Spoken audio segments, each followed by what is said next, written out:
Why do some people snore?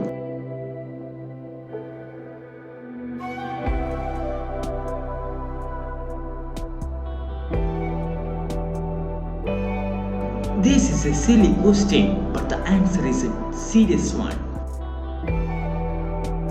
People do not snore because a fly went into their mouth.